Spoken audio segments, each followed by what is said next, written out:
This video is going to be totally different. It is directed towards new collectors. I'm going to answer a few questions. Why is it that it seems like you can't ever pull the card that you want? What cards should you be chasing after? What is the rarity of these cards? What do the symbols mean? And there's a lot of great websites and YouTubers out there that actually do a ton of research to help you know better, what are the real chances that you're going to actually get the card you're after? And if it's rare, does that even mean that it's valuable? So how we're gonna do it today, you guys, is go through these two ETBs. One is from Sword and Shield and one is from Scarlet and Violet. They're wildly different as far as like what cards you can get in them. They are both actually interesting sets to open, so they're a little bit outliers, so to speak, in what cards are valuable. So we're gonna go through the books. We're gonna look at the symbols of each set. Now, this isn't gonna cover everything. I can't make a video to cover all the sets in each era. It's not possible, but I think just this little bit of insight is gonna help you in your future collecting. As we open these, let's answer the first question. What Pokemon cards are valuable? And why are they valuable? Is even a better question. And I wanna answer that by just saying, first of all, value is really up to you. If you're chasing money or investments, it's going to be a totally different concept than if you're collecting and you find a certain artist or a certain set or a certain Pokemon to be collectible. Valuable to you is going to be much different than valuable to, let's say, an investor. So the first thing is first. Value is whatever you want it to be. Also, valuable could mean rare as well. And rare does not always mean valuable. We're going to find out today that some of the most rare cards you can pull out of all these sets are actually not very valuable at all, sadly. But that is what it is. Later on in the video, we will be opening up these packs. So don't worry, you're going to see some pack opening. And when we do it, we're going to actually investigate the symbols, the rarity, see what we get, and just talk about if it was a really good opening or if it was pretty typical or terrible odds. But first, I want to just show you so we can kind of get some lingo. Let's start with Scarlet and Violet. In the Scarlet and Violet ETB booklet, right here in this very front page, you can see and read and learn with me that what the symbols mean at the bottom of the cards. It gives you each symbol and what it means. The black box, red box, blue box, standard set foil, parallel set, the black circle is common, and so on, all the way down through double rare with the stars. And this is, this right here, I think is new for Scarlet and Violet, and that is these gold stars. A single gold star is illustration rare. A double gold star is special illustration rare, and 3 gold stars is a hyper rare. And so you can use these symbols, and as you go through the booklet, you can pick a card you're after. Let's pick one that's pretty commonly wanted. Magikarp right here. That is a red box and then a gold star. So we can take those 2 symbols and go back to the front and look at what that means. That means that it is a standard set foil, and the 1 gold star means that it is an illustration rare. So it's not even a special illustration rare or a hyper rare. And if you know anything about collecting, that Magikarp right there is super sought after, super valuable. I'll pop the price up right now underneath it. It's the most expensive card in this set. Arguably, it might be one of the more expensive cards in Scarlet and Violet when all's said and done with. And it's only an illustration rare. So what are the actual odds of pulling that card? So there's a ton of really great websites and resources. And like I said, YouTubers.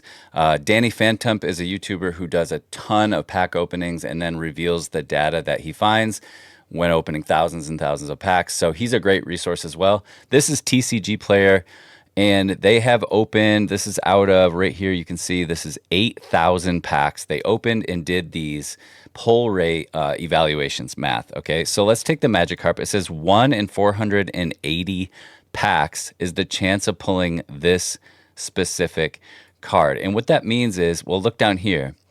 The issue is that it is actually just 1 in 13 to pull an illustration rare. So out of all the illustration rares, you could pull one in about 13 packs. That's the average. So let's look back at the booklet. If you want a very specific illustration rare, there are so many in this set. I mean, just look at them all. There are so many in this set that the math is just, it kind of hurts you because there's so many to actually hit.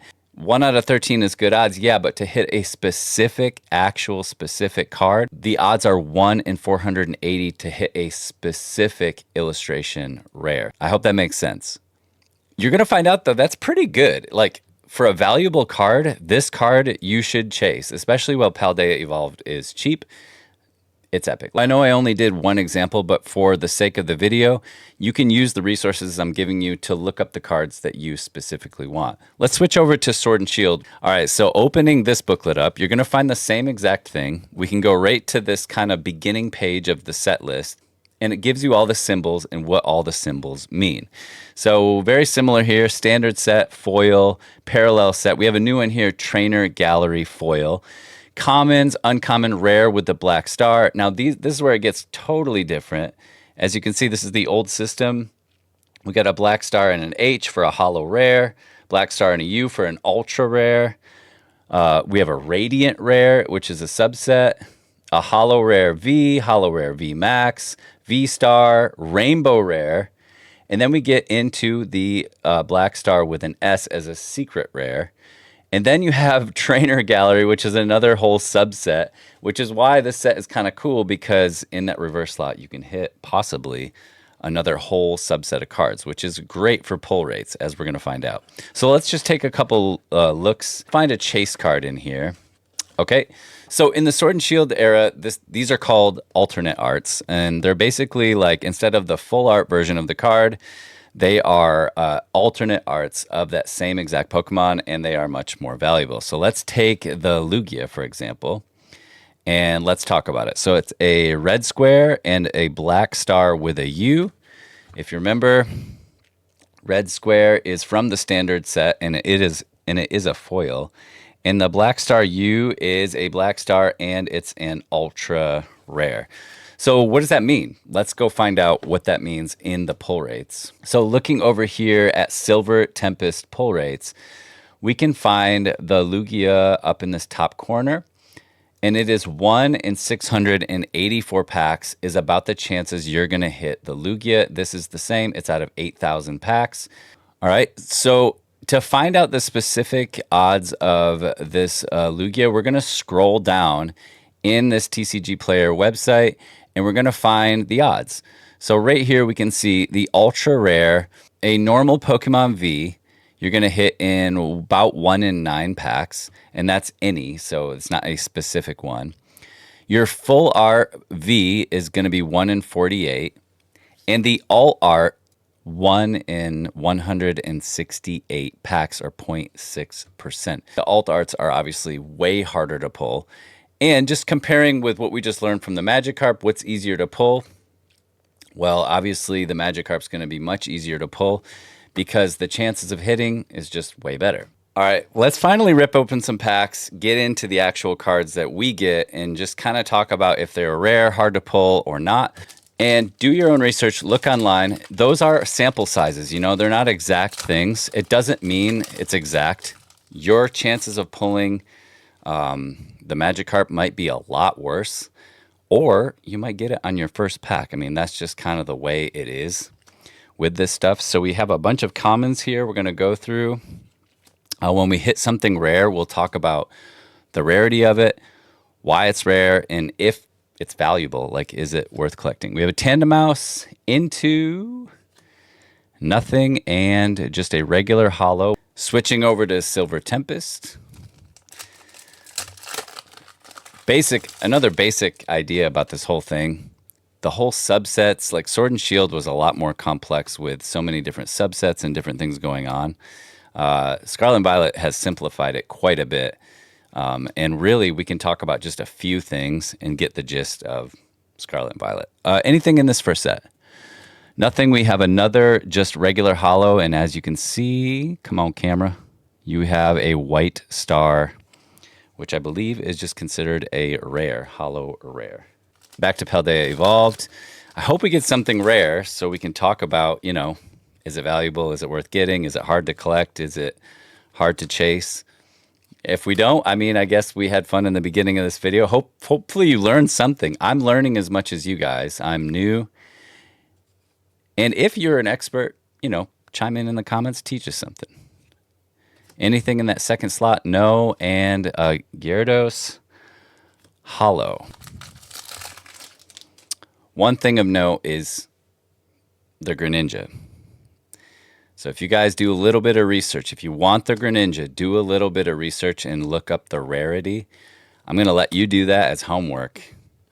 It's not an easy card to pull. It is a very, very lucky card. All right, we have our first Trainer Gallery from Silver Tempest. And let's just take a look at what that says down here. Holy cow, I can barely read it. It's TG08 out of Trainer Gallery 30. Let's just take a look at the book and find it. That way you can do this exercise at home. You will need to purchase an ETB. I try to tell new collectors, purchase ETBs. Look through the book. It really helps teach you the basics. So here's our card right here. And it has a Black Star TGH and a square. So it's a Trainer Gallery foil. You can see that here. Okay. And then a TGH is a Trainer Gallery Hollow Rare. So if you're wondering, is that valuable? Is that a good card to get? Well, there's better. You could do a Trainer Gallery V, which is a Trainer Gallery Hollow Rare V or V Max. And then you can even find Trainer Gallery Ultra Rares and Secret Rares, which generally work out to be more valuable. Let's get back to our cards. All of that was a lot of words to say this card is probably not very rare. You saw the price pop up. We will put it in the back, though. It's a hit. It's a hit. Okay, back over to Paldea Evolved. Hopefully we get something besides a holo, so we can talk about it. Rockruff, Palmy, Larvitar, a bunch of commons, a bunch of uncommons, into our reverse, which is common, another common reverse, into another holo. Not helpful for this video. Another just quick general rule of thumb is find the sets that are cheap. Okay, if you want expensive cards, if you want to get pulls that are expensive and valuable and just good to collect and sell, look for cheap packs that are still relatively cheap, and then find those sets that have expensive illustration rares instead of special illustration rares or even alt arts. Like, avoid the special illustration rares or the alt arts, and you have much, much better chance of hitting your chase card. Anything in this, nothing in this Silver Tempest. We have a Gardevoir Black Star rare, just a regular rare, non-holo. Sets off the top of my mind that are like in that category that you might want to consider chasing. I know this set, Paldea Evolved, is a big one, and also Paradox Rift has some really nice illustration rares. Let me know in the comments if I'm missing some, or what's your favorite illustration rare to chase after. Anything in this pack of Paldea Evolved? Nothing. And we have a Pikachu EX, and let's just study it. It is a double Black Star. So let's go to the book and just see. Here we go right here. I found it. The Pikachu EX is a red box, which we learned is a holo foil. And then the double Black Star represents a double rare. And that's kind of where we get our hits from, what we count as hits and what we count not as hits. Anything like a holo, we sort of just avoid. Doesn't really count as a hit. You get holos. They consider them a hit, but you get holos in Scarlet and Violet in every pack. So not quite the same thing. Different in Sword and Shield. All right, Sword and Shield, something out of this ETB that we can study. We did get the Trainer Gallery. Can we get something a little more juicy that you and I can learn? What is that artwork? Oh my. That is nice. All right, into our reverse. And we have a Mawile V, which is a white star. And we will go quickly back to the book and find it. And it's right here at the top. And it is that holo star with the red box. red box is the set foil, and then the hollow star means it is a hollow rare V. To do a really good job with this video, it would need to be like an hour long, and I would need to be interviewing someone who's been collecting for years, because the older sets are even different. The markings are different, the rarities are different, the pull rates are different. And you also have to remember, you guys, every set has a basic pull rate. So is it 1 in 3 packs is about the average, but it could be worse. And it could be better. Like take a set like Paldean Fates. That set hits so hard with the shiny cards. So do we have anything? Boss's Orders, Quaxley into a Cerulege. All right, back over to Silver Tempest. We got the Dreepy, the Rotom, Swirlix, Swablu into our reverse, and a nothing. Another really crazy set is Crown Zenith, which I don't know off the top of my head of the hit rates of that. Like, how many packs do you get a hit in? But I know it's got to be better than 1 in 3. Sometimes you just get double hits in those packs, like one after another after another. Anything in this Paldea Evolved pack, the Love Disc, and our Iono double star. Is this the beauty? I don't think it is. Oh my gosh, this is a really good example of me not having a clue what I'm doing. So let's just look. Okay, but we can do this on the internet or we can do this in the book. Is this the really, really good trainer? It's the double white star. So let's find. Here is the Iono right here, double white star. Is there a better one? All right, you guys, I have some really, really good news. And I also just showed my ignorance of collecting, especially trainers. I just don't know a lot about trainers. So here is the set list. This website's called Price Charting. And what it is a website that takes raw cards all the way through the PSA gradings, and it just shows eBay sales. So it's a really realistic thing to look at. TCG Player is great as well, but that is kind of a bubble. It's what's sold on TCG Player. This is more of a site for like everything, everyday use. You know, this is all of the sales on eBay, what's going on. So as you can see, the Magikarp right here is 152 being sold on eBay right now raw, and 845 there are sales on eBay in a PSA 10. But look at this, you guys. Good news on this ultra rare trainer, the Iona. So we hit the second most valuable. No, we didn't. No, we didn't. So this is actually a really great learning experience. So this is not the like special illustration rare version of this card. Let's take a look at it. This is the chase card, okay? And let's just take a look at the symbol. And the symbol right here is the double star. I thought that I couldn't see very well on my screen, so I thought that this same card was it. It's not. So this is the double gold star version. It's valuable. It's sought after. We learned from our booklet that double gold star stands for a special illustration rare. So it is the special illustration rare version of the card we just pulled, which is basically just the rare, ultra rare full art version. Can we even find it? It's here. It's still $11, you guys. Still $11, sold raw in 35 and a 10. So it's a good hit. And we learned a lot. All right, let's finish this up. I just did a huge whoopsie and opened a couple packs off camera. It was nothing but the Skeledirge EX. I'm so invested in learning. Oh, I also got this Vulpix V right here. I'm so invested in learning and doing research. I'm looking at my other screens, like trying to figure out what's rare, what's good, what do the symbols mean. It looks like something is in the back, maybe a V again. Silver Tempest, can we hit something of value in this last card? Oh! It was not a V. It was a gold V star. This is definitely one of my chase cards.